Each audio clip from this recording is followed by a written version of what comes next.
Hi viewers, welcome to Bhaskar's area. Andhra Pradesh రాష్ట్రంలో ఫిబ్రవరి 2వ వారంలో మరో డిఎస్సి నోటిఫికేషన్ విడుదల చేయడానికి ఆంధ్రప్రదేశ్ ప్రభుత్వం అన్ని రకాల ఏర్పాట్లు చేస్తోంది. ఇప్పటికే అన్ని జిల్లాల్లో ఉన్నటువంటి విద్యాశాఖ అధికారులకు ఆ జిల్లాలో ఉన్నటువంటి ఖాళీల వివరాలు సేకరించండి అంటూ ఆదేశాలు రావడంతో అన్ని జిల్లాలకు సంబంధించిన డిఈఓలు, ఆర్జేడీలు అంటే విద్యాశాఖ అధికారులు మరి ఆ జిల్లాలో ఉన్నటువంటి ఖాళీల వివరాలను సేకరిస్తూ ఉన్నారు. మరి ఈ ఖాళీల వివరాలన్నీ కూడా సేకరించిన తర్వాత ఖచ్చితమైనటువంటి ఖాళీల వివరాలు తెలిసిన తర్వాత ఫిబ్రవరి 2వ వారంలో డిఎస్సి నోటిఫికేషన్ విడుదల చేసే అవకాశాలు ఉన్నాయి. ఇందుకోసం ప్రభుత్వం అన్ని రకాల ఏర్పాట్లు చేస్తోంది. దీనికి సంబంధించినటువంటి పూర్తి సమాచారాన్ని మనం ఇక్కడ చూడవచ్చు. మరో డిఎస్సికి రంగం సిద్ధం. ఉమ్మడి జిల్లాలో 986 పోస్టులకు అవకాశం. ఏటా ఉపాధ్యాయ నియామకాలు చేపడతామని కూటమి ప్రభుత్వం ఇచ్చిన హామీ నిలబెట్టుకుంటోంది. ఫిబ్రవరి 2వ వారంలో డిఎస్సి 2026 ప్రకటన విడుదల చేసేందుకు అధికారులు రంగం సిద్ధం చేస్తున్నారు. ఇందులో భాగంగా ఇప్పటికే టెట్ నిర్వహించి ఫలితాలు విడుదల చేశారు. క్షేత్రస్థాయిలో ఇన్ని పోస్టులు ఖాళీగా ఉన్నాయో లెక్కలు సేకరించే ప్రక్రియ కొలిక్కి తీసుకొచ్చారు. ఉమ్మడి తూర్పు గోదావరి జిల్లాకు సంబంధించి సుమారు 986 పోస్టులు ఖాళీగా ఉన్నట్లు భావిస్తున్నారు. దాదాపు 30,000 మంది నిరుద్యోగ ఉపాధ్యాయ అభ్యర్థులు నూతన డిఎస్సి కోసం ఆశగా ఎదురుచూస్తున్నారు. పరీక్షా విధానంలో కీలక మార్పులు. ఈసారి రాబోయే డిఎస్సి పరీక్షా విధానంలో కూడా కీలక మార్పులు తేవాలని నిర్ణయించారు. వచ్చే విద్యా సంవత్సరం నుంచి 1 నుంచి 8 తరగతుల వరకు ఎన్సీఆర్టీ సిలబస్ బోధించేందుకు కొత్త పుస్తకాలు తీసుకురానున్నారు. డిఎస్సిలో ఆంగ్ల భాష, కంప్యూటర్ అవగాహనపై ఒక పేపర్ ఉంటుందని ఇప్పటికే ప్రకటించారు. ఇప్పటి వరకు డిఎస్సి పరీక్ష కేవలం సంబంధిత సబ్జెక్టులపైన జరిగేది. కానీ రాష్ట్ర పబ్లిక్ సర్వీస్ కమిషన్ నిర్వహించే పలు ఉద్యోగ పోటీ పరీక్షల్లో ఆంగ్ల భాషకు ప్రాధాన్యం ఇస్తోంది. ఉపాధ్యాయుల ఎంపిక కూడా ఆంగ్ల భాషా ప్రావీణ్యంపై ప్రాథమిక స్థాయి పరీక్ష తప్పనిసరి చేయనున్నారు.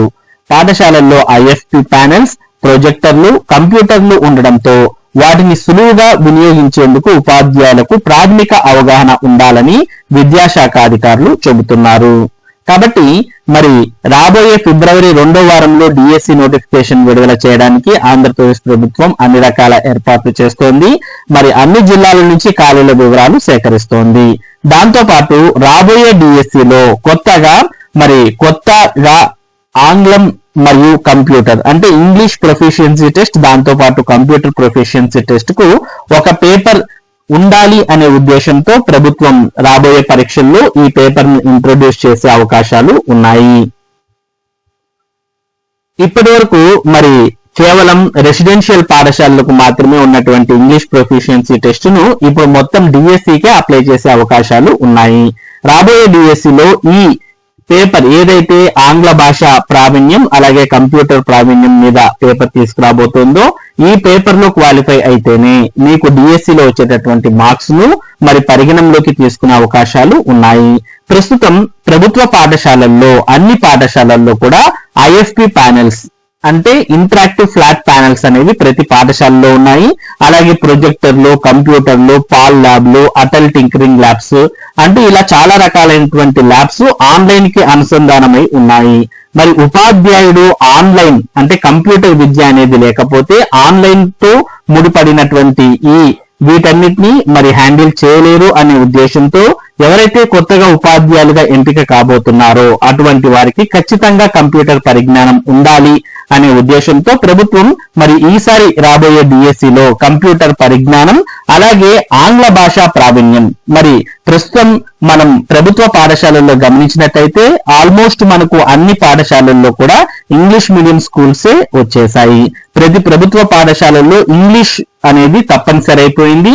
పాఠ్య పుస్తకాలు కూడా ఇంగ్లీష్ మీడియంలోనే అలాగే ఈ బైలింగల్ లో ఉన్నప్పటికీ ఇంగ్లీష్ మీడియమే కీలకంగా మారబోతోంది. ఇటువంటి తరుణంలో మరి ప్రతి ఒక్క ఉపాధ్యాయునికి ఆంగ్ల భాష మీద కూడా పట్టు ఉండాలి అనే ఉద్దేశంతోనే రాబోయే డిఎస్సి 2026లో ఆంగ్ల భాష మరియు కంప్యూటర్ అవగాహనపై ఒక పేపర్ అనేది తీసుకురాబోతున్నారు. ఈ పేపర్ క్వాలిఫై అయితేనే రాబోయే డిఎస్సిలో ఉద్యోగాలు సాధించే అవకాశాలు ఉంటాయి. మరి దీని మీద మీరేమనుకుంటున్నారు అనేది ఈ వీడియో యొక్క కామెంట్ సెక్షన్ లో తెలియజేయండి. ఇక అదనంగా ఏర్పడనున్న ఖాళీలతో మెగా డిఎస్సి 2025లో ఉమ్మడి తూర్పు గోదావరి జిల్లాలోని అన్ని క్యాడర్లు యాజమాన్యాల పాఠశాలల్లో సుమారు 1672 పోస్టును భర్తీ చేశారు. సాంకేతిక సమస్యలతో కొన్ని భర్తీ కాలేదు. వచ్చే విద్యా సంవత్సరం ప్రారంభమయ్యే నాటికి పదవి విరమణ ఖాళీలు కారణంగా మరిన్ని ఖాళీలు ఏర్పడనున్నాయి. గత ఏడాది సుమారు 460 ప్రాథమిక పాఠశాలలను మోడల్ పాఠశాలగా తీర్చిదిద్దారు. జీవో 117 ను రద్దు చేయడం, 9 రకాల పాఠశాలను తీసుకురావడం వంటివి చేపట్టడంతో వీటికి కూడా అదనంగా ఉపాధ్యాయులు అవసరమవుతారు. కాబట్టి అదనంగా ఖాళీలు అనేవి ఏర్పడబోతున్నాయి. వాటిని కూడా కలుపుకొని మరి రాబోయే డిఎస్సిలో ఖాళీలు ప్రకటించే అవకాశం ఉంది. ఇక మరోపక్క అనంతపురం జిల్లాకు సంబంధించి డిఎస్సి ఖాళీలపై క్వారీలు అంటూ ఇక్కడ మనం చూస్తూ ఉన్నాం. తగ్గునున్న పోస్టుల సంఖ్య. డిఎస్సి ఖాళీలపై రాష్ట్ర శాఖ అధికారులు మళ్లీ కొర్రీలు వేస్తున్నట్లు కనిపిస్తోంది. మెగా డిఎస్సి పేరుతో ఇటీవల చేపట్టిన నియామకాల్లో అధిక పోస్టులను అనంతపురం జిల్లాకు మంజూరు చేశారు. ప్రధానంగా క్లస్టర్ పోస్టుల పేరుతో అప్పుడు వందలాది పోస్టులను కేటాయించారు. ఒక్క అనంతపురం జిల్లాకి 220 పోస్టులకు పైగా క్లస్టర్ కింద టీచర్ పోస్టులను చూపించి నియామకాలు చేపట్టారు. ఇప్పుడు ఆ క్లస్టర్ పోస్టులే కొత్త డిఎస్సికి తలనొప్పిగా మారాయి. అనంతపురం నగరపాలికలోని 49 మంది ఎస్జీ టీచర్లు క్లస్టర్ కింద పోస్టింగ్లు ఇచ్చారు.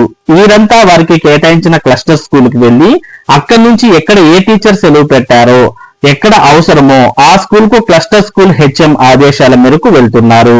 ఇలా జిల్లాలోని జెడ్పీ, గవర్నమెంట్ ఉన్నత పాఠశాలల క్లస్టర్లోనూ ఉమ్మడి జిల్లా వ్యాప్తంగా 220 మందికి పైగా వివిధ క్యాడర్ టీచర్లు ఉన్నారు. ఇప్పుడు కొత్త డిఎస్సికి ఈ క్లస్టర్ కింద ఉన్న టీచర్ పోస్టులను పరిగణలోకి తీసుకొని ఖాళీలు ఉంటే అక్కడకు వీరిని లెక్కించాలని రాష్ట్ర విద్యాశాఖ సర్వీసెస్ జాయింట్ డైరెక్టర్ సుబ్బారెడ్డి జిల్లా విద్యాశాఖ అధికారులను శనివారం కాన్ఫరెన్స్ లో ఆదేశించారు. ప్రమోషన్లు ఇచ్చినప్పుడు వివిధ కారణాలతో భర్తీ కాకుండా ఉన్న వాటిని ఖాళీలుగా చూపించకూడదని నిర్ణయం తీసుకున్నారు. విద్యాశాఖల పరిధిలో ఫారిన్ సర్వీస్ కింద పనిచేస్తున్న టీచర్ పోస్టులను, ఎంటీఎస్ గా పనిచేస్తున్న పోస్టులను సైతం డిఎస్సికి ఖాళీలుగా చూపించకూడదని జేడీ ఆదేశాలు ఇచ్చారు. మరోవైపు రేషనలైజేషన్ కింద ఏ క్యాడర్ లో ఎన్ని పోస్టులు మిగులుతున్నాయో లెక్కలు తీసి సోమవారం ఇవ్వాలని ఆదేశాలు ఇచ్చారు. ఇలా పోస్టుల ఖాళీలను చూపకపోవడంతో కొత్త డిఎస్సికి టీచర్ పోస్టుల ఖాళీలు పూర్తిగా తగ్గిపోయే ప్రమాదం ఉంది. ఈ లెక్కన ఖాళీలు చూపిస్తే జిల్లాలో 160 నుంచి 170 వరకు మాత్రమే ఖాళీలు ఉండే అవకాశం ఉంది. ఇక్కడ మనం అనంతపురం జిల్లాకు సంబంధించి క్లస్టర్ టీచర్స్ మరి గత డిఎస్సిలో క్లస్టర్ టీచర్స్ ను నియమించడం జరిగింది.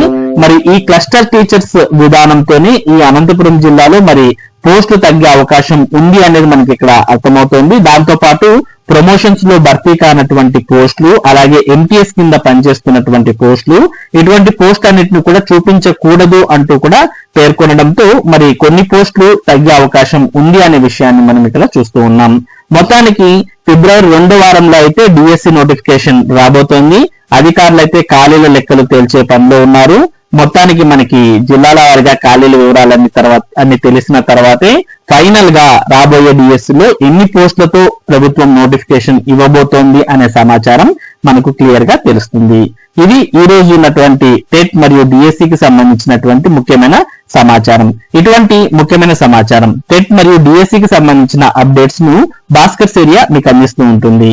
మరి ఈ సమాచారం మీరు మిస్ కాకుండా ఎప్పటికప్పుడు పొందడానికి మన భాస్కర్స్ ఏరియా యూట్యూబ్ ఛానల్ కు సబ్స్క్రైబ్ అవ్వండి. అలాగే ఈ వీడియోని లైక్ చేసి షేర్ చేయండి. Thank you for watching this video.